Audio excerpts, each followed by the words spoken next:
आग्रह कर रहा था कि श्री यमराज अपने यमदूतों को भागवत धर्म के विषय में समझा रहे हैं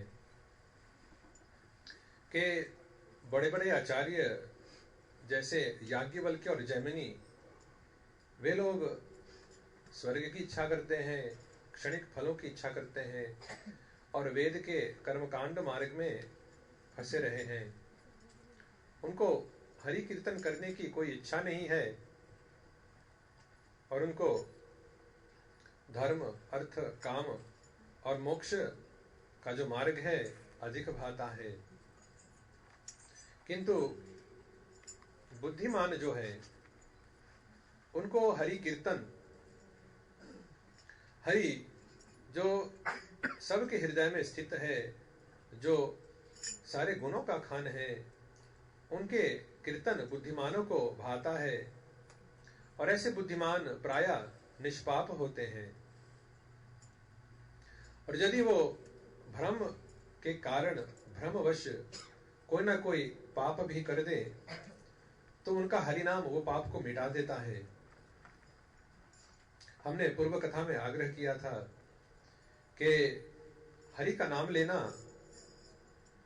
हरि का ध्यान उसकी ओर जाता है जो उनका नाम लेता है। भगवान को भी एक प्रकार के क्षत्रिय स्वभाव है, भगवान भी क्षत्रिय स्वभाव वाले हैं। क्षत्रिय कैसे होते हैं? कोई उनके शरण में आए तो वह कभी नकार नहीं सकता, और जो भगवान नाम का उच्चारण करता है तो हरि सोचने लगता है कि मेरे शरण में आया है, मुझे इसकी रक्षा करना चाहिए। कहने लगे, हे दूत, तुम उनके पास कभी मत जाना जो कि हरि चरण अर्पित जीव है, क्योंकि हरि के गदा सदैव उनकी रक्षा करते हैं। यहां पर कहते हैं कि तुम उसके पास यदि गए तो हरि की गदा तुम्हारे सर पे। यहां पर कहते हैं कि यही कारण है कि ब्रह्मा भी नहीं, स्वयं काल भी नहीं, और मैं भी उनको दंड देने के योग्य नहीं। वे सब समदर्शी हैं और देवता और सिद्ध भी उनके यश गान करते हैं। यहां पर यह बात देखा भी गया है, जब पितामह भीष्म इस लोक का परित्याग किए तो देवताओं ने पुष्प वृष्टि किए, क्योंकि एक महात आत्मा जो बार बार जन्म नहीं लेते, अब परलोक, नित्यलोक, नित्य धाम की यात्रा करने वाले हैं, तो पुष्प वृष्टि किए हैं। पितामह भीष्म यदि एक दृष्टि से देखा जाए तो ये मानव है, किंतु एक ऐसा मानव है जिनकी पूजा और प्रशंसा देवता भी करते हैं। यहां पर यह बात सिद्ध है, यमराज ने स्वयं कहा है। कहते हैं परमहंस विषय भोग से इसलिए व्यर्थ होते हैं क्योंकि उनको हरि के चरण अरविंद, हरि के चरणामृत का स्वाद मिल चुका है। जो नित्य प्रति हरि का चरणामृत पीते हैं वो हर पाप से मुक्त हो जाते हैं, और ये भी एक तरीका है आदतों से मुक्ति पाने का। जैसे यहाँ पर मंदिर है तो प्रातः जाए, चरणामृत पिए और शाम को भी जाए।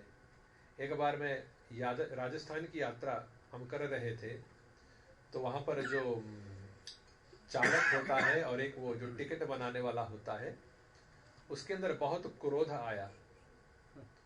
और विशेष करके राजस्थान में लोग बहुत पुण्यवान होते हैं। राजस्थान मुझे बहुत पसंद भी इसलिए है क्योंकि वे ठाकुर जी को बहुत पसंद होते हैं। ब्रज के प्राचीन विग्रह मूर्तियां आज राजस्थान में सुरक्षित है। जब मुगलों ने आक्रमण किया ब्रज पर, तो मदन मोहन जी, गोविंद जी और गोपीनाथ जी, नाथ जी जो कि गिरिराज पर विराजमान थे, और विनोदी लाल जी, ये सब जाकर के राजस्थान में सुरक्षित हुए हैं। राजपूत या राजस्थान के लोग आज भी कन्हैया के प्रति बहुत भाव रखते हैं। सरल लोग होते हैं, बहुत भाव रखते हैं। तो हम उस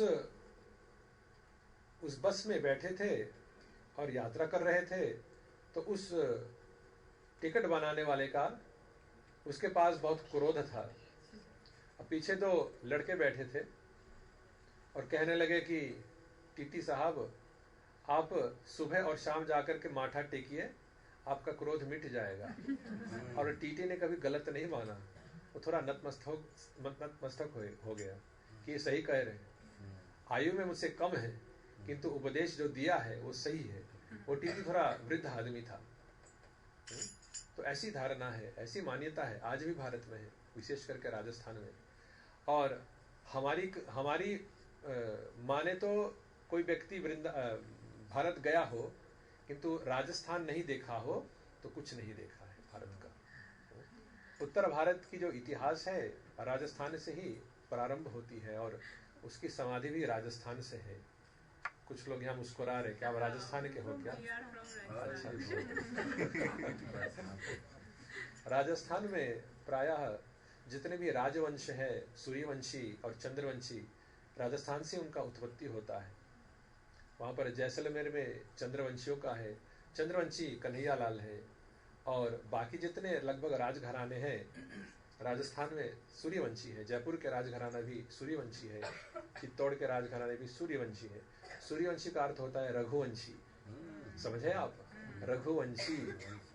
तो कभी ये मन में ख्याल उठता है कि कहाँ चले गए सब राजे महाराजे जो शास्त्र में जिनका वर्णन होता है? तो आपको बतला दे, वो राजा महाराजा आज भी है, हालांकि अपने राज्य का परित्याग कर दिए हो, किंतु हमने जोधपुर में देखा है महाराजा गज सिंह अभी भी विद्यमान है। प्रजा भी प्रेम से उनको अपना राजा पुकारते हैं कि आप हमारे राजा हैं। तो महाराज कहते देखो हमारे पास कोई शक्ति कहाँ, हमारे राज्य कहाँ, नहीं नहीं नहीं, आप हमारे राजा हैं और आप हमारे रानी हैं। वो इसलिए जो धर्म के अनुसार चलेगा उसको लोग बहुत पसंद करेंगे। राजस्थान में ये राजघराने वाले लोगों का, राजवंशों का प्रारंभ होता है और एक से एक वीरों की गाथा है वहां पे, जैसे कि पृथ्वीराज चौहान, महाराणा प्रताप सिंह, महाराणा कुंभा, महाराणा सांगा और अन्य राजा महाराजा हुए हैं। और विशेष करके हमारे अति प्रिय श्री मीराबाई भी राजस्थान के रहने वाली थी और चित्तौड़ की रानी थी, और उनका विरह चित्तौड़ में भी बहुत प्रसिद्ध हो गया। मीरा ने गाया है, बंसीहाड़ाया जो मारे देश थाकी सावरी सूरत वालो भेस, बंसीहाड़ाया जो मारे देश। ये मारवाड़ी भाषा है मीरा की, पर समझ में आता है ना। मीरा यहाँ पर प्रार्थना करती है कि हे बंसी वाला मेरे देश आओ। ये चित्तौड़ की रानी प्रार्थना कर रही है, मीरा का अपनी लिखी हुई पद है। कहती है, आवणे आवणे कह गया सावरा, कर गया काल अनेक, गिनता गिनता घिस गई मारी, गिनता गिनता घिस गई मारी, आंगलियारी रेख, बंसीहाड़ाया जो मारे देश। कहते कि सांवरा तूने कहा कि आओगे ना, आवणी आवणी कह गया सांवरा, पर बहुत देर कर दिया, कर गया काल अनेक। और मीरा बैठ करके दिन गिनती, तिथि गिनती, मुहूर्त गिनती, और देखो कन्हैया गिनता गिनता घिस गई मारी आंगलियारी रेख। अब मेरे अंगुलियों पर कोई रेखा नहीं है, देखो रेखा होते हैं ना, मीरा के अंगुली पर देखोगे तो रेखा नहीं मिलेंगी, सब घिस गए। मीरा ऐसी प्रतीक्षा करती थी।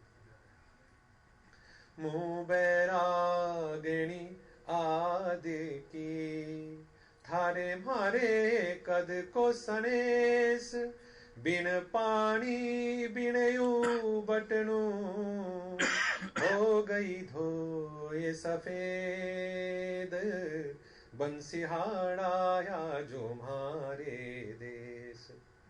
कहते कि मैं तो जन्म से ही बैरागिन थी, मैंने कभी किसी दूसरे से प्रेम नहीं रचाया, केवल तुमसे किंतु क्या कभी तूने मेरी सुधि ली। मुंह बैरागिनी आदि की, थाड़े मारे कद को सनेस, और बिन पानी बिन यो बटनो, हो गई धोए सफेद। मेरा क्या कह रही है, राजस्थान प्राचीन परंपरा में मान्यता थी कि कोई यदि अधिक रोता हो तो आंखों का जो काला होता है जिसे हम देखते हैं ना पिपल, वो रोते रोते सफेद हो जाती है, तो वो देख नहीं पाता फिर। तो मीरा कहती है कि देखो मेरी आंखों की ओर देखो, तो बिन पानी बिन उबट, तो उबट कहते हैं साबुन को, पहले उबट चलता था, तो मैंने अपने आंखों को किसी साबुन से नहीं धोया, पानी से नहीं धोया, किंतु वो धुल गए हैं, देखो रोते रोते कृष्ण के विरह में। ये है मीरा चित्तौड़ की रानी। और इसलिए मैंने कहा कि राजस्थान में ही इतिहास प्रारंभ होता है और समाधि भी वहीं पर है। जब राजस्थान जीता गया तो लगभग भारत में कुछ बचा ही नहीं। कुछ समय तक कुछ राजे महाराजे माने शक्ति बना करके खड़े रहे, जैसे शिवाजी आदि, किंतु जब राजस्थान के चित्तौड़गढ़ और आदिगढ़ राख में मिल गए तो कुछ फिर बचा नहीं है। आज केवल वो राख में राजस्थान की और भारत की इतिहास की समाधि पाई जाती है वहाँ पे। फिर भी यदि आपको समय मिले तो एक बार चित्तौड़ अवश्य जाना। वो मीरा महल आज भी वहाँ पर है, और महाराणा कुंभा का जो महल है। राजस्थान में ये एक विशेष प्रथा थी पूरे भारत में, पर विशेष करके राजस्थान में, जिसको सती प्रथा कहते हैं, कि यदि किसी राजा की माने किसी रानी को कभी कभी क्या होता था, युद्ध में जीतने की कोई आशा जब नहीं होती थी राजपूतों को, मुगल आक्रमण करते थे या कोई दूसरा राजा, तो जैसे क्षत्रियों में ये मान्यता है कि जो आदर पा चुका है उसका निरादर करना मृत्यु के समान होता है। तो ये क्षत्रिय राजा राजस्थान के ये बहुत वीर थे। उनकी ये मान्यता थी कि हमारा सर कट जाए किंतु झुके नहीं। तो जब जीतने की कोई आशा नहीं थी तो ये राजा महाराजे ये केसरिया बाना पहनते थे, जैसे ये केसर है ये रंग का। और उस समय एक दिन पूर्व उनके रानियां सब अपने दुल्हन वेश में आकर के विशाल चिता बना करके महादेव की पूजा करने के पश्चात जीवित उसमें कूद जाते थे, जिसको सती कहते हैं या तो जोहार भी कहते हैं।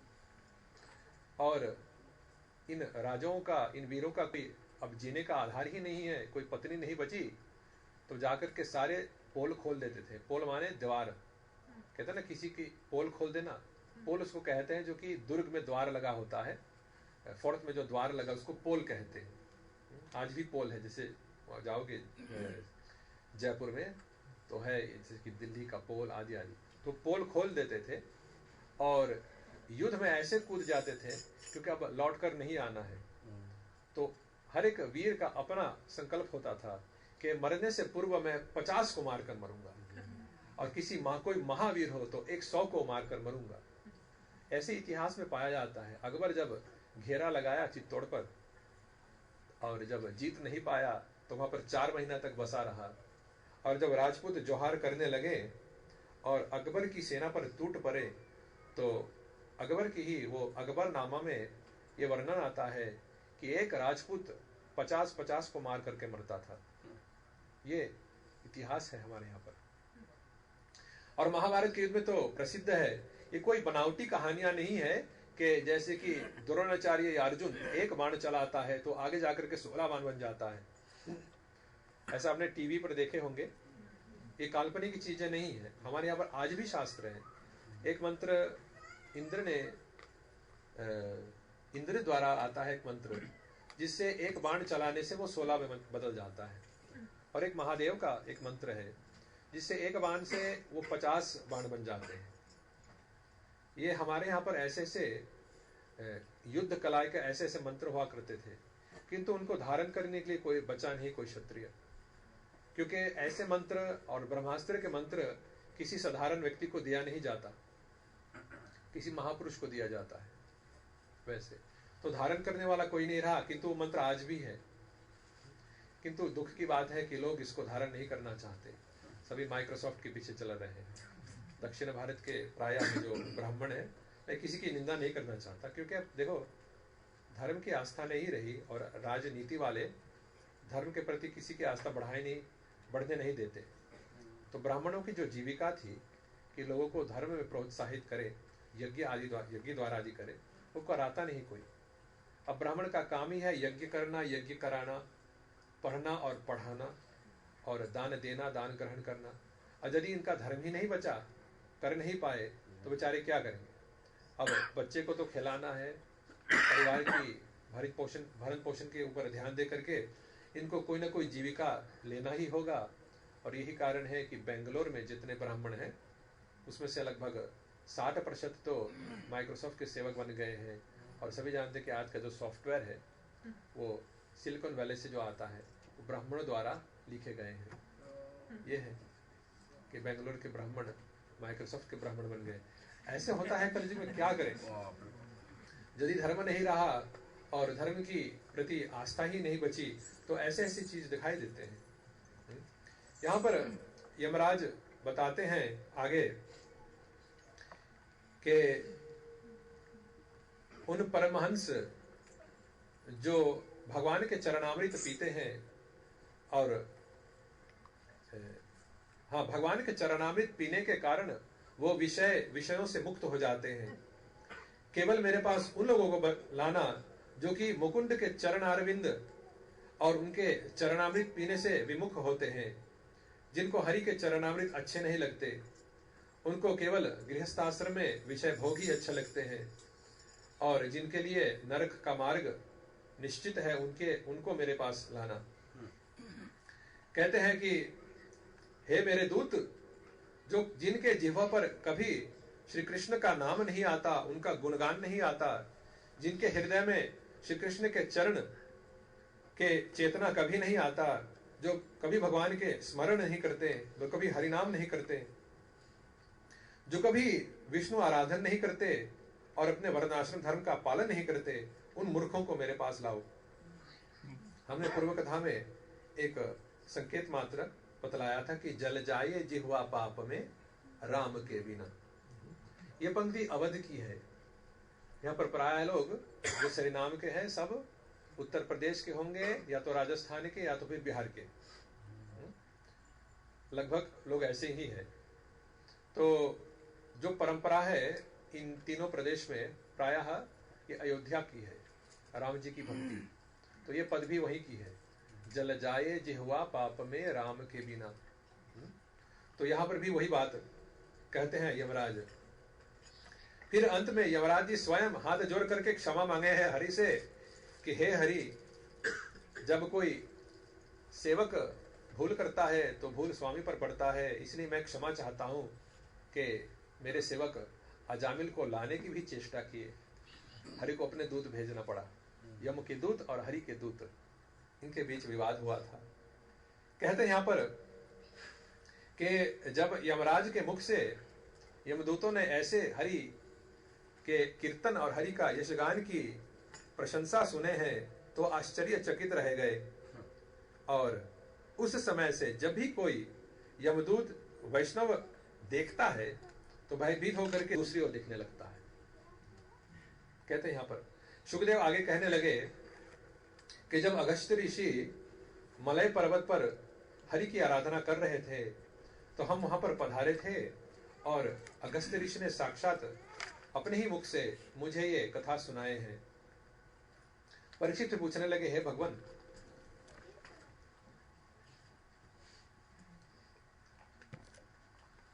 स्वयंभुव मनवंतर में देवताओं का, असुरों का, मनुष्यों का, नागों का, पशुओं का, पक्षियों का, सब का सृष्टि हुआ था। आपने ये सृष्टि कथा केवल संक्षिप्त मात्र में, संकेत मात्र में बतलाए हैं। वास्तव में संकेत उतना संक्षिप्त नहीं था।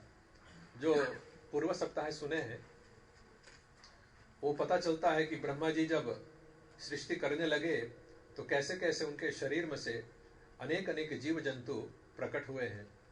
किंतु यहाँ पर परीक्षित के मन के अंदर एक लालसा है कि वो दोबारा सृष्टि कथा सुनना चाहते हैं। कहते कि आपने केवल संक्षिप्त मात्र सृष्टि कथा बतलाए थे, अब कृपा करके मुझे विस्तार से बतलाइए।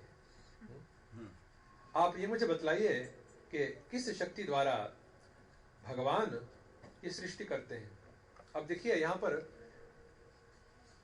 दो मुख्य सृष्टि है और उसके पश्चात अनेक प्रकार की सृष्टियां हैं। सर्वप्रथम जो सृष्टि होता है ये तत्वों का सृष्टि है, भूमि, जल, वायु आदि आदि, इसको सर्ग कहते हैं। और ये सृष्टि भगवान श्री विष्णु द्वारा होता है। उनके तीसरे नेत्रों से जब ज्योतिर्लिंग निकलता है, हाँ, भगवान के तीसरे नेत्र से शंभु प्रकट होते हैं। ज्योतिर्लिंग अर्थात इसको अंग्रेजी में अनुवाद करें तो लेजर ज्योति किंतु लिंग के रूप में। तो ये जो आजकल लोग फिल्म में बनाते हैं ये सब हरि से ही पाए हैं। ज्योतिर्लिंग चाहते ना कि आंखों से ऐसे कटाक्ष मार या आंखों से ऐसे देखे कि कोई जल जाए, है ना। हरि के तीसरे नेत्रों से शंभु प्रकट होते हैं। और क्योंकि वो ज्योतिर्मय है, शंभु ज्योतिर्मय तीसरे, इसलिए कहते कि वो निराकार भी है, ज्योति स्वरूप है ना, तो उसका कोई रूप नहीं, निराकार। यही कारण है कि शिव के भक्त प्रायः शिव जी को निराकार मानते हैं और निराकार में एक हो जाना सर्वश्रेष्ठ मानते हैं। किंतु वैष्णव मार्ग में ऐसा नहीं है, क्योंकि हरि कभी निराकार नहीं होते। शिव जी का जो प्रकटन का रूप है यहाँ पर वो लिंग के रूप में है, ज्योति के रूप में है, ज्योतिर्लिंग। हमारे पर 12 ज्योतिर्लिंग है भारत में। तो उस समय जब वो लिंग जाकर के मूल प्रकृति में सम्मिलित हो जाता है, तब यही चिन्ह बनता है योनि और लिंग का। शिव जी का जो लिंग प्राय मंदिर में दिखाई पड़ता है वो पार्वती और शिव जी का सम्मेलन का वो चिन्ह होता है। उसको महत्तत्व भी कहते हैं। सारे जीवों की चेतना इस लिंग में पाया जाता है और ये भी मान्यता है कि उसमें विष्णु भी विराजमान है। यही तो है कि कभी कभी लोग भ्रम में पड़ जाते हैं कि शिव जी विष्णु से निकलते हैं किंतु विष्णु शिव जी भी से निकलते हैं, कौन कैसा है। तो जब लोग भ्रम में पड़ते हैं तो एक और शिव जी मुस्कुराते हैं, एक और विष्णु मुस्कुराते हैं कि तुम सोचते ही रहो, क्योंकि दोनों एक होने के बाद भी दो हैं और दो होने के बाद भी एक है, किंतु ये भी नहीं कह सकते कि दोनों एक ही है। ये भी है, दोनों की एक प्रकार से। हमारे यहाँ पर पंच तत्व में शिव जी का जो तत्व आता है उसमें अद्वैत आचार्य है। अब उनको नाम देखो, अद्वैत, वो दो नहीं एक है, और लंबे दाढ़ी वाले भी है, अद्वैत आचार्य। इनके आदर श्री चैतन्य महाप्रभु बहुत करते थे। इनका स्वरूप माना जाता है कि ये महाविष्णु है और सदाशिव भी है। फिर देखो दोनों एक साथ। और यहाँ पर हमारे पश्चिम बंगाल में एक द्वीप है, उसका क्या नाम है, स्वरूपगंज। हाँ, स्वरूपगंज। वहां पर एक भगवान का एक विग्रह है जो कि आधा रूप में शिव जी है और आधा विष्णु है। एक हाथ में चक्र है तो एक हाथ में त्रिशूल है। कहने का तात्पर्य यही है कि एक है भक्त और एक है भगवान। ये दोनों का सम्मेलन, उनका निकटतम, उनका सानिध्य ऐसे ही होना चाहिए। इसलिए हमने पूर्व कथा में कहा था कि वैष्णव हो तो शंभु जैसा, नहीं तो ना हो। वैष्णवानाम यथा शंभु। यहाँ पर शिव जी और पार्वती मिलकर के तत्व बनाते हैं। हमने आपको चित्रण के माध्यम से तो दिखाया था कि ब्रह्मांड के अंदर कैसे अलग अलग तत्व प्रकाशित होते हैं। ये कार्यभार शिव और पार्वती को दिया गया है, ये उनका विभाग है। फिर जब ये पूरा हो जाता है और भगवान ये शंभु में से ये गर्भोदक विष्णु का रूप धारण करते हैं, तो उनके नाभि कमल से ब्रह्मा जी जन्म लेते हैं। और ये जो तत्व बने हैं इसका सम्मेलन करके ब्रह्मा जी जीवों को अपना अपना शरीर देंगे। किंतु ब्रह्मा जी अकेले नहीं है, सर्वप्रथम वो प्रजापतियों को उत्पन्न करते हैं। ब्रह्मा जी के शरीर के अंदर सारे जीव विद्यमान है, सर्वप्रथम विष्णु के अंदर होते हैं। यही कारण है कि विष्णु का जो रंग नीला है, कहते हैं कि सारे जीवों को आप एक साथ करेंगे तो नीला दिखाई देगा, वो जो चेतना है वो नीला दिखाई देगा। और वही वो शक्ति बनता है कि जो दबा करके निकाल लेता है वो कमल को।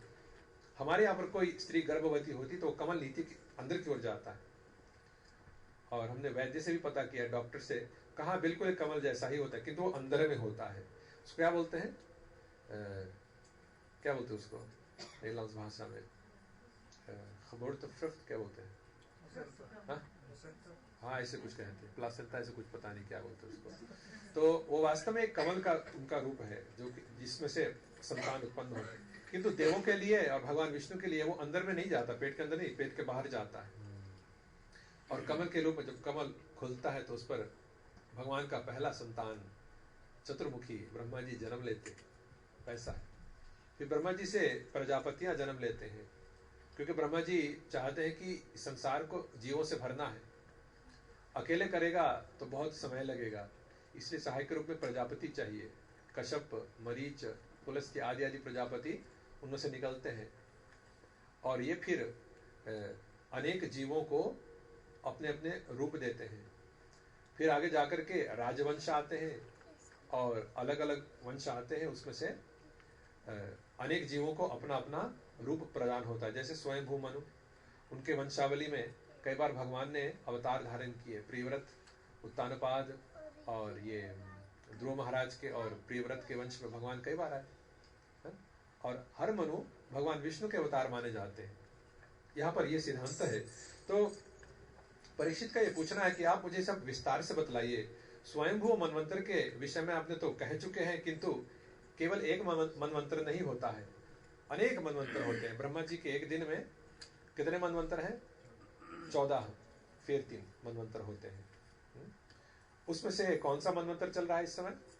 इस समय चल रहा है 7वां मनवंतर, और हमारे मनु का नाम क्या है? वैवस्वत मनु। तो ये इस समय ये समय चल रहा है। अब सुखदेव गोस्वामी जब ये प्रश्न सुने तो कहा कि राजन, तुम्हारा प्रश्न प्रशंसनीय है। भागवत में देखिए कई बार प्रश्नों को ही प्रशंसा दी गई है, प्राइजेंस वार्धक माना गया है। क्योंकि जब कोई प्रश्न करता होगा तो उसे ये प्रमाणित है कि वो व्यक्ति सोचता है, जानने के लिए ललायत है, तो ये प्रशंसनीय माना जाता है। जो जानकारी हासिल करना चाहता हो, जानने के लिए उत्सुक हो, उसको प्रशंसनीय माना गया है। यहाँ पर प्राय भागवत में प्रश्नों का ही प्रशंसा की है, उत्तरों का नहीं। जहां पर उत्तर देते हैं उस वहां पर कोई प्रशंसा नहीं होता। प्राय वर्यान एषते प्रश्न, प्रथम प्रश्न तो भागवत में आता है। सुखदेव गोस्वामी कहते हैं कि वर्यान एषते प्रश्न, आपका प्रश्न बहुत अच्छा है, बहुत श्रेष्ठ है राजन। यहाँ पर भी वही बात है। अब यहाँ पर हमें थोड़ा पुनर्वलोकन करना पड़ेगा, थोड़ा पीछे को देखना पड़ेगा कि पहले क्या हुआ था।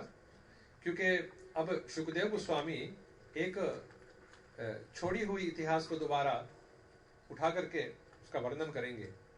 कहते हैं कि एक था राजा प्राचीना बर्हिषत, और उनके 10 संतान हुए जिनका नाम था प्रचेता।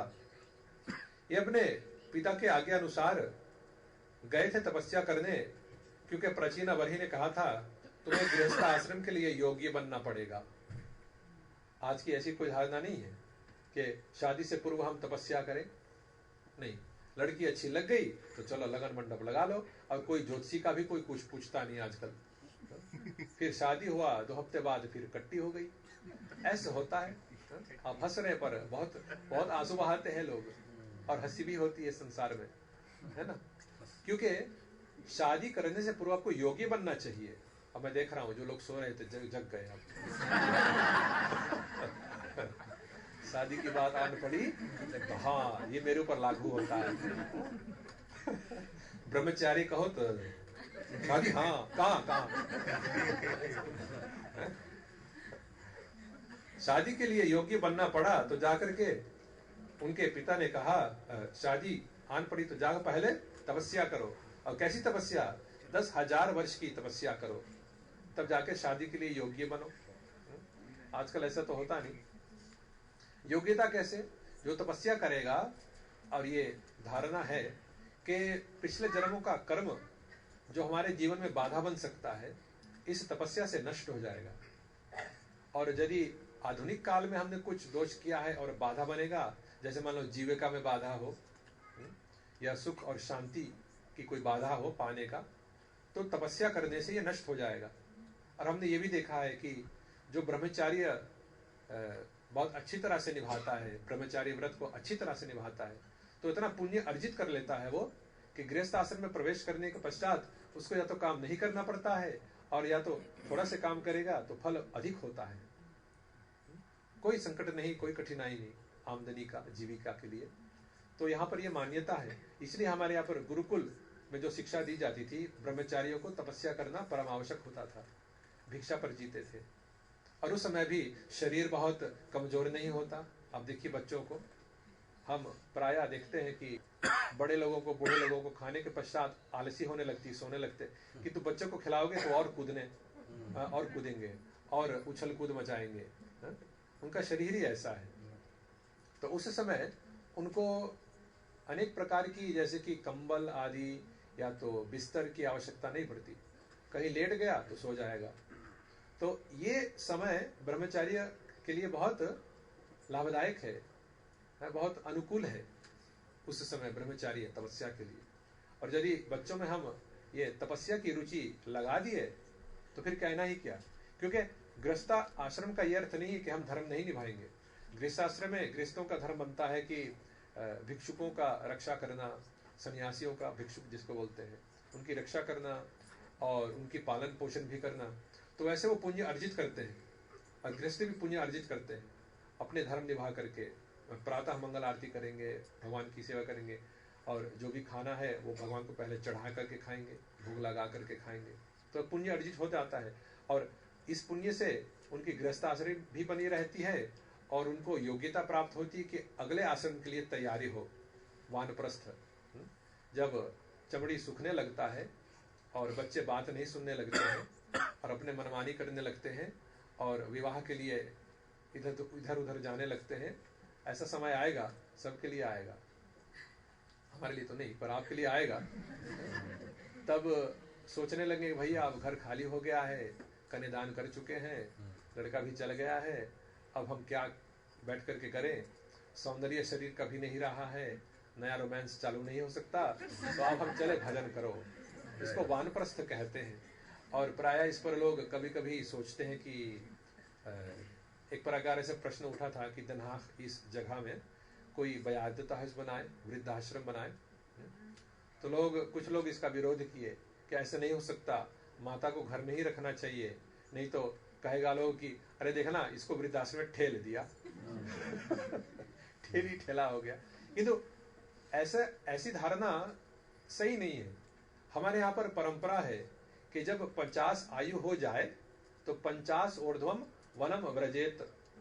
चाणक्य ने कहा है, शास्त्रों ने भी कहा है, 50 आयु होने लगे और बाल सफेद होने लगे तो ये संदेशा होता है। बाल सफेद है, मैं देख रहा हूँ कई बाल सफेद है यहाँ पर, और कुछ लोग उसको ढकना चाहते फिर भी सफेद है, दिखाई देता है, इस पर कालिक लगा करके उसको काला करता जाता है कि तो वो बाल सफेद ही रहेगा, देख लेना। बाल सफेद होने लगे तो संदेशा लेकर आता है कि आपको भजन करना चाहिए। और ये इसीलिए वृद्धाश्रम अच्छा है। तो जिसको हम लोग बयारदत हाउस कहे, यदि उसको हम लोग वानप्रस्थ आश्रम कहे तो इसमें कोई दोष नहीं पड़ेगा। हाँ, ये धर्म अनुसार होना चाहिए। वानप्रस्थ आश्रम में ये मांस मदिरा बंद होना चाहिए, और यदि हो सके तो टेलीविजन टीवी भी बंद हो जाए। तो बहुत भयानक आश्रम है लोग कहेंगे।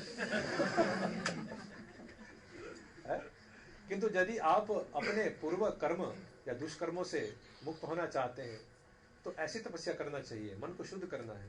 क्योंकि वानप्रस्थ के पश्चात प्रायः संन्यास आता है, किंतु संन्यास केवल ब्राह्मणों के लिए है।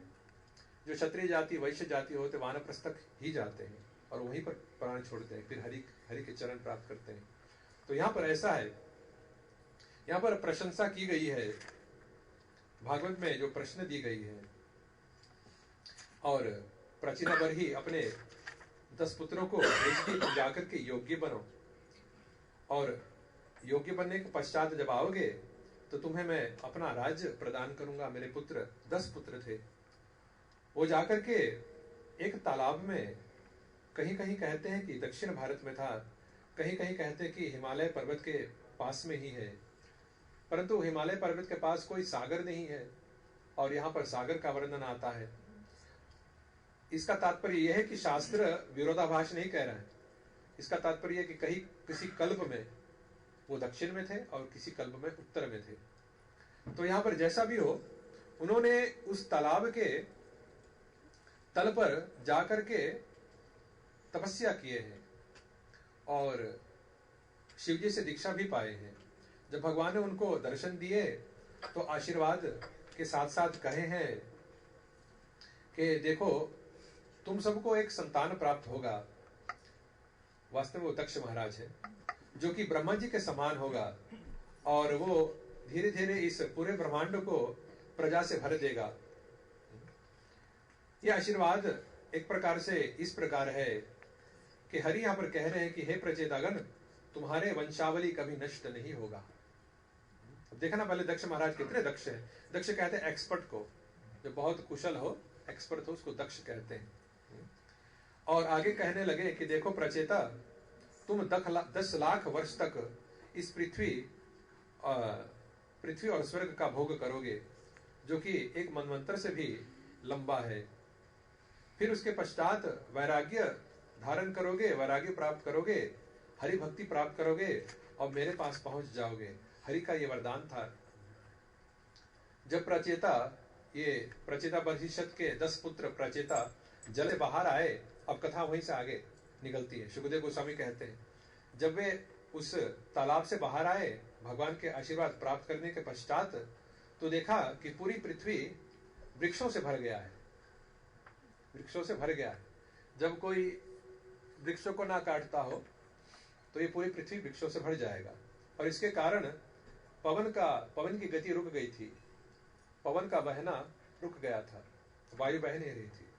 और उनको क्रोध आया प्रचेताओं को, तो अपने मुख से अग्नि का प्रकटन करके उन वृक्षों को जलाने लगे कि कैसा राज्य मिला है पिताजी से, अब तो खाली घास उग गया है, और वृक्ष इतने सारे हो गए कि पवन भी नहीं बह रहा है, तो उनको जलाओ। आचार्य कहते हैं कि यहाँ पर प्रचेता वास्तव में कृषि के लिए, खेती के लिए वृक्ष को जला रहे थे। किंतु हमारा अपना यह निजमति बता रहा हूं, वृक्षों को काटना नहीं चाहिए। आगे जाकर के देखिए चंद्रदेव भी वही कहेंगे। वृक्ष हमें खाने की वस्तु भी प्रदान करता है। और सतयुग में कोई खेती नहीं करता था। मनुष्य का जो शरीर था वो वन से ही उसकी पोषण हो जाती थी। वन में जो पत्ते मिलते थे, फल मिलते थे, और एक प्रकार की वो क्या बोलते उसको, मधु मिलता था। उससे मनुष्य का शरीर का पोषण हो जाता था। और एक प्रकार के कल्प वृक्ष हुआ करते थे सतयुग में, जो कि हर आवश्यक वस्तु को प्रदान करता था, कल्प वृक्ष। किंतु सतयुग के अंत में जब ईर्ष्या बढ़ने लगी तो मनुष्य उस कल्प वृक्ष को घेरने लगा, कहने लगा ये मेरा है, ये मेरा है, और ईर्ष्या कारण दूसरे के कल्प वृक्षों को काटने लगा। सतयुग के अंत में कोई कल्प वृक्ष नहीं बचा। अब बचा नहीं तो भरण पोषण कैसे होगा। तब यज्ञ भगवान आए थे और यज्ञ और कृषि कैसे करना चाहिए, यज्ञ कैसे करना चाहिए बतलाए। ये जो वर्णाश्रम धर्म चल रहा है, ब्राह्मण क्षत्रिय वैश्य शूद्र, सतयुग में नहीं था, त्रेता युग से प्रारंभ हुआ है। त्रेता युग में प्रारंभ हुआ है क्योंकि सतयुग में सभी हंस थे, सभी ध्यान तप द्वारा भगवान को पाया करते थे। और ये ध्यान मार्ग आज भी कलयुग में होता है, किंतु वो है तो सतयुग का। और प्राचीन के पुत्र परिचेता देख रहे हैं कि अब खेती के लिए भूमि तैयार करना होगा, तो सब कुछ जलाने लगे। जब चंद्रदेव को ये ज्ञात हुआ कि अब पृथ्वी पर कोई वृक्ष, कोई जड़ी बूटी नहीं बचेगा, तो उनका हृदय करुणा से मर पड़ा और वो पृथ्वी पर आकर के प्रचेताओं को शांत करना चाहा। ये चंद्रदेव की वाणी है। उन्होंने कहा है कि हे महाभागा, तुम लोग इन दिन वृक्षों को मत जलाओ, मत काटो, मत तोड़ो। तुम प्रजा के पालक हो, प्रजा के रक्षक हो, इसलिए तुम्हें अपने प्रजा के लिए मंगल कामना करना चाहिए। देखो, श्री हरि सारे जीवों के स्वामी है और वे इन वनस्पतियों का और औषधियों का सृष्टि किया है। ये सब वनस्पति और वृक्ष जीवों के खाने के लिए बनाए हैं। प्रकृति का ये नियम है कि फल और फूल ये कीटों के लिए और पक्षियों के लिए खाद्य पदार्थ है, खाने की वस्तु है। जिनके पास चरण नहीं है, अपाद है, उनके लिए वो, जिनके पास 4 पग है, जैसे कि गाय हो, जैसे घास के पास कोई चरण नहीं है, तो वो उनके लिए खाद्य वस्तु बनता है। जिनके पास 4 पग हैं, जैसे गाय और भैंस, और जिनके पास हाथ नहीं है तो वो उन पशुओं के लिए खाद्य वस्तु बन जाता है जिनके आगे के पांव हाथ जैसे प्रयोग किया जा सकता है, जैसे कि शेर, पंजा। और जो 4 पग वाले हैं, जैसे कि हिरन और बकरी, गेहूं के साथ साथ ये मानव के लिए खाने के लिए है। प्रभु जी आप कई बार कहें कि शाकाहारी बनो, शाकाहारी बनो। यहाँ पर चंद्रदेव कह रहे हैं कि क्या कह रहे हैं? चंद्रदेव कह रहे हैं हिरण और बकरी मनुष्य के लिए खाने का वस्तु बता रहे हैं। अब इस पर कोई चर्चा हो सकता है, कैसी बात है? बात यही है कि प्रायः क्षत्रियों के लिए एक प्रकार की छूट थी, जो जाकर के आखेट में, वन में हिरण मारते थे। ये लक्ष्य साधने के लिए एक था। और यदि अधिक पशु हो, जैसे कि अधिक शेर हो या कोई संकट पैदा कर देता है कोई पशु, तो उसको क्षत्रिय का धर्म बनता था उसको मारे। यहाँ पर जो चंद्रदेव कहते हैं यह साधारण मनुष्यों के लिए है, जो कि मोक्ष मार्ग पर नहीं है। जो मोक्ष मार्ग पर नहीं है, संसार में जीना चाहता है। जैसे कि आप नेपाल में जाएंगे तो बिल्कुल यही सब देखने को मिलता है, शहर में मांस आदि आदि। किंतु जो मोक्ष मार्ग पे है, मोक्ष धर्म पर है, उसके लिए किसी प्रकार की हिंसा सब वर्जित है। किसी प्रकार की हिंसा ना करे। यदि आपको इसी जीवन में हरि तक पहुंचना है तो मांस मदिरा सब छोड़ना पड़ेगा। यद्यपि यहाँ पर चंद्रदेव कह रहे हैं अन्न और हिरण और बकरी श्री कृष्ण के भोग में नहीं लगता, किसी और के भोग में लगता होगा, किंतु श्री कृष्ण के भोग में नहीं लगता। तो यदि आपको श्री कृष्ण प्राप्त करना है या राम जी को प्राप्त करना है तो ये सब आपको छोड़ना पड़ेगा। साधारण मानवों के लिए है, जिनकी चेतना अभी उतना आगे नहीं बढ़ा है। कहने लगे कि हे अनघ, हरि और तुम्हारे पिताश्री तुम लोगों को प्रजा उत्पन्न करने की आज्ञा दिए हैं, तो तुम इन वृक्षों को कैसे मार सकते हो? क्योंकि ये वृक्ष तुम्हारे प्रजा के लिए ही खाने की वस्तु है। प्रजा को खाना नहीं मिलेगा तो कैसे तुम प्रजापालक कहला पाओगे?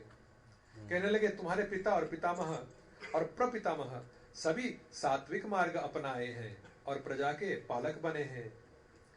वो सब नर पशु वृक्षों को एक समान रक्षा किए, इन सबका एक समान रक्षा किए हैं। तुम कृपा करके उनके अनुसार चलो। देखो ये बहुत अच्छी बात है कि हमें अपने पुराने प्रथा पर चलना चाहिए। और विशेष करके क्षत्रिय, इनका धर्म बनता है कि जो प्रथा चली आई है शास्त्रों का, उनकी सुरक्षा करें। नहीं तो लोग आजकल कहते कि पुरानी प्रथा को छोड़ो और नए नए बनाओ। किंतु आप नए प्रथा बना रहे हैं, इसका परिणाम क्या होगा पता है आपको? जैसे कि आजकल लोग चाहते हैं कि पुरुष और स्त्री को एक समान मानो, और इतना दूर तक लोग एक समान मानते हैं कि लगभग शारीरिक भी एक समान चाहते हैं। किंतु इसका परिणाम क्या होगा? इसका परिणाम यही होगा कि एक पुरुष एक दूसरे पुरुष के साथ शादी कर रहा है।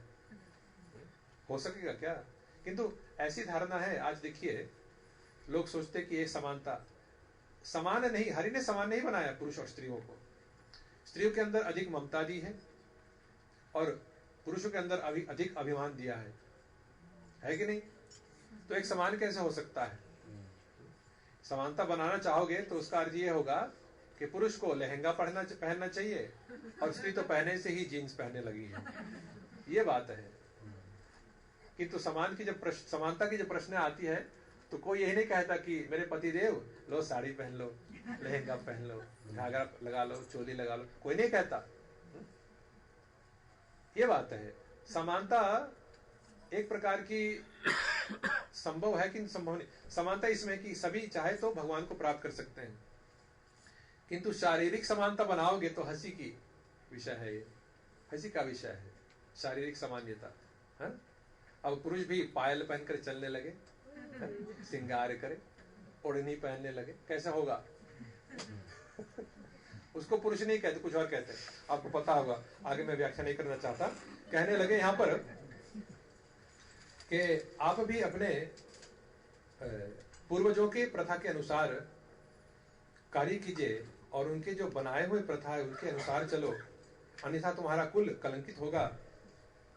कहते हैं यहाँ पर चंद्रदेव, जैसे पिता और माता बच्चों के लिए भरता है, ये पलक आंखों के रक्षा के लिए है।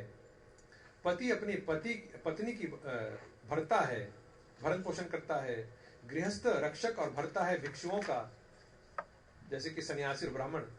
और बुद्धिमान अज्ञानियों का मित्र है। राजा को चाहिए कि वे सारी प्रजा का जीवन रक्षक और रखवाला बने। वृक्ष भी प्रजा है जिनकी रक्षा तुम्हें करना चाहिए। कहने लगे, अंतर्देहेषु भूतानाम आत्मास्ते हरिरीश्वरः सर्वं तद्धिष्णम इक्षध्वम एममस्तोषितो ह्यसौ। देखो, सबके अंदर परमात्मा रूप में हरि निवास करते हैं। हालांकि वो चर क्यों ना हो, अचर क्यों ना हो, नर हो, पशु हो, पक्षी हो, वृक्ष हो, और जो भी कुछ हो, सबके शरीर को हरि के एक मंदिर मानना चाहिए। चंद्रदेव कहते हैं कि जो आत्मा जिज्ञासा के मार्ग पर है उनको क्रोध शोभा नहीं देता।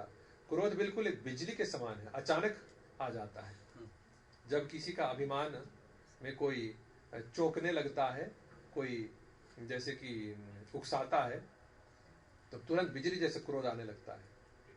और जो वास्तव में हरि को पाना चाहते हैं, निर्गुण बनना चाहते हैं, त्रिगुणातीत बनना चाहते हैं, उनको क्रोध शोभा नहीं देता। इसलिए अलम दग्धैर्य दुर्मैर दिनय, कि अब बहुत हो चुका है, वृक्षों को जलाने से रोको, अब बंद करो। अलम दग्धैर्य दुर्मैर दिनय, अब रोको। और यहां पर देखो, तुम्हारा मंगल मैं पहले से कह रहा हूं, पर और तुम्हें प्रसन्न करने के लिए एक सुशील, गुणवान और योग्य मरीषा प्रदान करता हूं। मरीषा कौन है? मरीषा ये वृक्षों द्वारा पालित पोषित गई थी, इसलिए उनका नाम भी वारक्षी बनता है। इनको अपने पत्नी रूप में स्वीकार करो। यहाँ पर सुखदेव कहने लगे, हे नृप, जब चंद्र ने ऐसी मंत्रणा दी प्रचेताओं को और उनको शांत किया, तो उस समय प्रमलोचा और कांडू ऋषि की जो पुत्री हुई थी मरीषा, उनको कन्यादान में दे दिया। अब यहाँ पर देखिए, ये जो मरीषा है उनको कितने पति हैं? प्रचेता कितने थे? 10 प्रचेता। मरीषा कितनी है? 1। अब यहाँ पर एक नारी को 10 पतियां हैं। ये कैसे संभव है? ये केवल उनके लिए संभव है, शास्त्र बताता है, कि जो कि अधिक गुणवान योग्य हो। द्रौपदी को 5 पतियां थे, 5 पति थे, क्योंकि द्रौपदी योग्य थी। साधारण स्त्री के लिए यह असंभव। प्राय लोग भी कहते, देखो, भगवान ने रुक्मिणी के पत्र पढ़ करके उनका अपहरण किया है। ये इसका प्रमाण है कि भारत में नारियां स्वतंत्र थी। ये बात भी गलत है। गलत इसलिए है क्योंकि यदि तुम रुक्मिणी जैसे योग्य हो, आदि लक्ष्मी जैसे योग्य हो, तब ये तुम्हारे लिए संभव है। किंतु इतना योग्य ना हो। अब देखो, रुक्मिणी और कृष्ण के बीच में कभी डाइवोर्स हुआ था क्या? तो यही प्रश्न है। योग्य हो तो संभव, किंतु योग्य नहीं हो तो माता पिता ब्राह्मणों की बात मानो, ज्योतिषी के पास जाओ, गन्ना बिचरवा करके लगन मंडप तैयार करो और उचित समय पर उचित तिथि पर विवाह करो। आजकल जो हो रहा है कि बिना कुछ तिथि विचारे, बिना कोई पत्र निकाले फिर लव मैरिज होता है, वो अंत में क्रोध मैरिज हो जाता है। जूते बरसते हैं, बर्तन उड़ान भरने लगते हैं, ये सब होने लगता है और जीवन दुख से भर जाता है। इसलिए सावधान रहना इससे। ये सब हमारे पूर्वजों ने जो परंपरा बनाई है, यह अकारण नहीं बनाया है। अब ये भी देख लो कि हमारे पूर्वज हमसे अधिक योग्य थे, कि वो इतने विषय नहीं थे, भगवान में श्रद्धा रखते थे। और जो भगवान में श्रद्धा रखता है उसके अंदर ज्ञान ना भी हो तो भगवान उनको ज्ञान प्रदान कर देता है। ऐसे कई उदाहरण हुए कि जैसे कि याज्ञवल्क्य, नहीं, कौन था वो? याज्ञवल्क्य कि कौन, एक ऋषि था जो एक अपराध किया था गुरुकुल में। तो गुरु ने कहा कि तुम जो ज्ञान मुझसे पाए हो तुरंत उगल दो। तो उसने उगल दिया उस ज्ञान को। फिर उनके जो सहपाठी थे वो जानते थे ये बहुत योग्य व्यक्ति है, तो तितरी पक्षी के रूप में जाकर के उस ज्ञान को पी गए। ये तैत्तिरीय उपनिषद बना है, इसी से तैत्तिरीय उपनिषद। फिर वो व्यक्ति जाकर के सूर्यदेव की उपासना किए और कहा कि सूर्यदेव से मुझे वो वेद का मंत्र दो जो मेरे गुरु को भी विदित नहीं है, और सूर्यदेव ने उनको शिक्षा दिया था। और ये संभव है, आपके अंदर ज्ञान नहीं है तो आप भगवान की आराधना करो, आपको ज्ञान प्राप्त हो सकता है। ये जो व्याकरण शास्त्र है, क्या नाम उसका, पाणिनि, हाँ, जो पाणिनि है, कहते पाणिनि जब गुरुकुल में था तो एक भी सूत्र उसका मन में नहीं बैठता था। सभी पढ़ रहे बच्चे, किंतु पाणिनि के मन में संस्कृत व्याकरण का एक भी सूत्र नहीं जमता था, नहीं बैठता था। तो अंत में जाकर वो परेशान होकर के शिव जी का आराधना किया, और शिव जी प्रकट हुए तो अपने दमड़ू उनको सुनाए, शिव जी के दमड़ू से, और उसमें से लड़, लीड़, लड़ित, लुंग आदि शब्द निकले। तो उससे संस्कृत में जो अनेक वो विभाग है, जैसे माने पूरे संस्कृत उसी से निकल आया, शिव जी के दमड़ू से। और वो आज भी पाणिनि बहुत बड़ा आचार्य माना जाता है। ये हमारे पूर्वज कर बैठे हैं, आप कर पाएंगे? वही कह रहा हूं कि योग्यता देखो तो पहले से ही सब कुछ हमको मिल चुका है। पूर्वज हमारे हमसे अधिक योग्य थे। कोई माने अतीत काल में कोई चतुर्वेदी नाम होता था तो लोग जानते थे कि ये वास्तव में 4 वेद पढ़ा हुआ व्यक्ति है। आज का नहीं, जैसे कि नाम है चतुर्वेदी पर एक भी वेद पता नहीं, एक श्लोक भी पता नहीं है। ऐसे नहीं थे लोग। प्राचीन काल में लोग वास्तव में गुणवान थे। इसलिए यहाँ पर चंद्रदेव वही कह रहे हैं कि तुम्हें अपने पूर्वजों के परंपरा के हिसाब से चलना चाहिए। हाँ, उनको पत्नी प्राप्त हुआ है यहाँ पर, और मरीषा इतनी योग्य है कि वो अपने सारे पतियों को एक समान देख सकती थी। यदि ये संभव नहीं है तो ये ऐसी विवाह भी संभव नहीं है। और पतियों को भी चाहिए। हमारे राजा महाराजा पहले भी अनेक रानियां रखती थी और गर्लफ्रेंड भी थे उनको, जैसे कि आदि सभी को पता है। तो उनका भी कर्तव्य बनता है कि सबको एक समान देखे। और हमने राजस्थान में इसका जांच भी किया है। ऐसे माला भी है जिनको रानीवास भी कहते हैं। रानीवास है, और ये क्या बोलते उसको, मर्दाना और जेनाना। किंतु मर्दाना ये तो उर्दू शब्द है, पुरुषों की सभा के लिए एक दूसरा शब्द था, अभी इस मगज में नहीं आया। पर रानीवास में आप जाएंगे तो कुछ महल ऐसे हैं, आप उस कक्षा को देखिए जहां पर रानियां रहती थी। मानो एक राजा को 11 रानियां हैं, तो कक्षा बिल्कुल एकदम माप भी, चौड़ाई भी, ऊंचाई भी, सब कुछ एकदम। क्योंकि उसमें एक भी फुट बड़ा हो गया तो झगड़ेगी, क्यों तुम्हारा कक्ष मेरे से बड़ा क्यों है? तो राणा को पता होता था, और बिल्कुल एक समान, और पेंटिंग भी एक समान हुआ करता था, एक ही रंग का।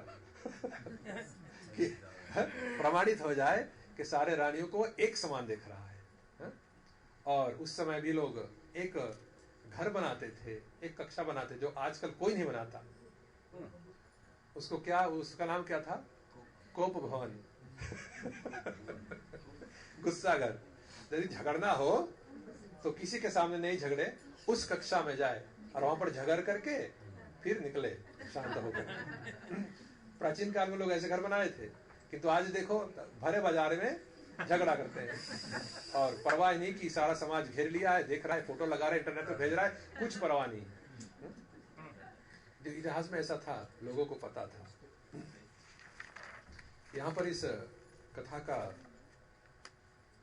को पूरा करके अभी हमें नृसिंह देव का आज का आविर्भाव तिथि है, उनके लिए कुछ पुष्पांजलि भी करना है।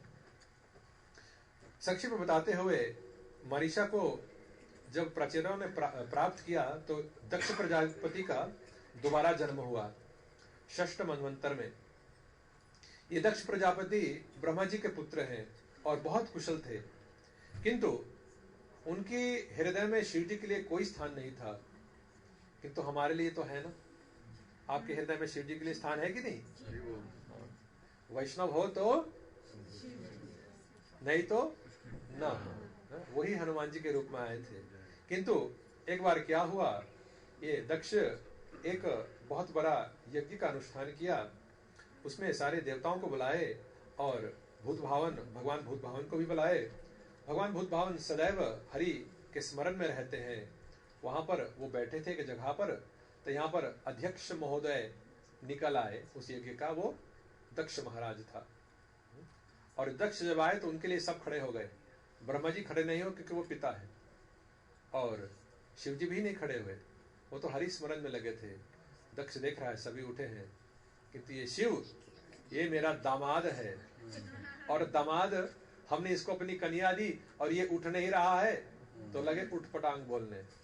और ऐसे ऐसे बात बोले हैं कि हमको भी कहना संकोच होता है, इसलिए हम कहेंगे नहीं, आप स्वयं पढ़ सकते हैं। शिव जी का इतना अपमान किया कि नंदी ने शाप पर शाप देना प्रारंभ किया, और उस समय शाप और प्रतिशाप होने लगा उस सभा में। अंत में वो यज्ञ ही विध्वंस हो गया। जब सती जाकर के गई दूसरे यज्ञ में देखा, वो यज्ञ में से तो शिव जी चले गए थे, किंतु अब शिव जी का अपमान करने के लिए दक्ष ने दूसरा यज्ञ प्रारंभ किया, तो उसमें शिव जी के लिए स्थान ही नहीं था, निमंत्रण ही नहीं भेजा। सती बेचारी सोची कि देखो, ये दामाद और ससुर के बीच में जो तनाव है, इसके बीच में मैं हूँ, क्योंकि मैं दक्ष की लाडली बेटी हूँ, जाऊं देखो तो कि मैं कोई संधि बना सकती हूँ कि नहीं। जब सती गई तो देखा कि शिव जी का अपमान स्वरूप वहां पर कोई स्थान नहीं है, तो तुरंत अपना शरीर का परित्याग किया, और वो शरीर आधा जल गई।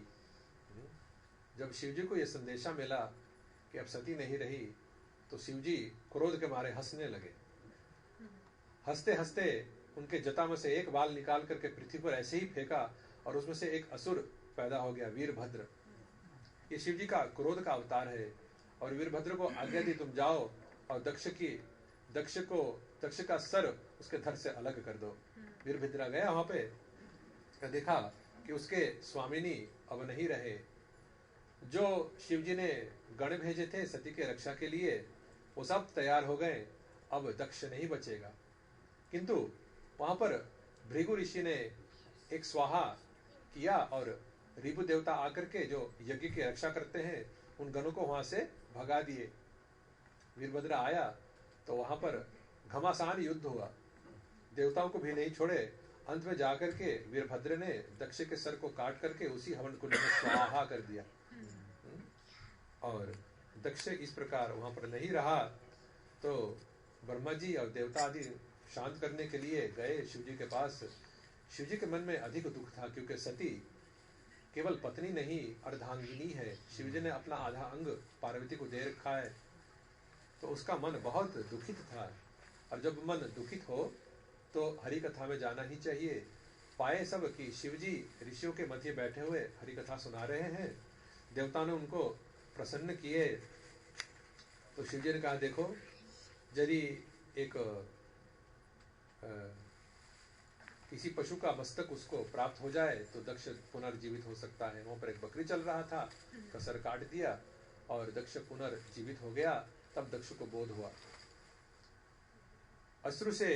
नेत्रों से अश्रु बह रहा है, और उसने स्तुति किया शिव जी का, तो आशीर्वाद प्राप्त हुआ। तब अपने अपराध बोध हुआ कि अपराध किया है, तो दक्ष जाकर के तपस्या करता है 6 मनवंतर के देरी तक, 6 मनवंतर तक तपस्या किया। किंतु ये दक्ष न केवल शिव जी के प्रति अपराध किया था, सती के प्रति भी। तो वास्तव में 2 हत्याओं का दोष उनके ऊपर लगा था, और 6 मनवंतर लगे उनको भूलने के लिए। 6 मनवंतर जब तपस्या किए तो इतने शक्तिशाली बन गए कि ब्रह्मा जी के समान बन गए थे। और यही आशीर्वाद था कि प्रचेताओं को वो प्रजापति दक्ष दोबारा संतान रूप में प्राप्त होगा। 6ठ मनवंतर में, चक्षुष मनवंतर में दक्ष ने सृष्टि किया था, जो कि प्रथम मनवंतर में ब्रह्मा जी ने सृष्टि किया था। अब ब्रह्मा ने देखा कि दक्ष मेरे भांति शक्तिशाली बन चुका है, तो इसको सृष्टि में लगाओ। तो 6ठ मनवंतर में देवासुर मनुष्य आदि पशु पक्षी सब दक्ष द्वारा जन्मे हैं। दक्ष को सर्वप्रथम तो ब्रह्मा जी के पुत्र कहलाते थे, किंतु अपराध के कारण वो एक साधारण स्त्री के गर्भ से जन्म लेकर के ये ब्रह्मपुत्र का पद उसे छीन गया। तो अब दक्ष क्या करता है? दक्ष ने देखा कि जो संतान मुझे उत्पन्न करना है, वो संतान तो हमने उत्पन्न कर दिया, किंतु जनसंख्या नहीं बढ़ रहा है। अब देखिए, आज का जो विज्ञान है बहुत गौरव करता है कि हमने लैपटॉप कंप्यूटर बना दिया, ये कंप्यूटर बना दिया, किंतु कोई भी कंप्यूटर ऐसा नहीं कि स्वयं दूसरे कंप्यूटर को पैदा कर सके, है ना? कि आप एक लैपटॉप खरीदो और कल आओ तो 10 बन गए हो, 10 छोटे छोटे लैपटॉप। भैया उनको पता नहीं क्या खिलाना पड़ेगा बड़ा करने के लिए। जो भी हो, ऐसा कोई साइंस नहीं है। दक्ष को भी यही समस्या थी कि हमने संतान तो उत्पन्न कर दिया, किंतु जनसंख्या नहीं बढ़ रहा है। तो गए अघमर्शन तीर्थ में, जो कि विंध्या पर्वत में पड़ता है। वहां पर जाकर के हरि की उपासना किए। हरि को प्रसन्न करने के लिए वो चाहते थे कि हमें असीम मैथुन शक्ति प्राप्त हो। और दक्ष ने एक स्तोत्र का प्रयोग किया है, जिसका नाम है हंस गुह्य। उसके द्वारा हरि की वंदना की है और हरि उनसे प्रसन्न हुए हैं। यहाँ पर हम कथा को विराम देते हैं। अभी हमें नरसिंह भगवान के लिए, आज जो नरसिंह चतुर्दशी है, आपने भी शायद उपवास किए होंगे, उनके लिए हमसे यहाँ पर जो मंदिर चलाने वाले सज्जन हैं, उनसे हमसे निवेदन किया था, आप कथा को 5 या 10 मिनट पहले रोक दें और हम नरसिंह भगवान को आदर दे सके, उनकी पूजा कर सके, फिर उसके बाद आरती होगी। तो सबके लिए अभी पुष्प लाएंगे। और आप देख रहे हैं मंदिर में लक्ष्मी नरसिंह का विग्रह है, और सब जाकर के अपने अपने बारी पर फूल चढ़ाएं। हम यहाँ पर नरसिंह भगवान की स्तुति भजन करेंगे।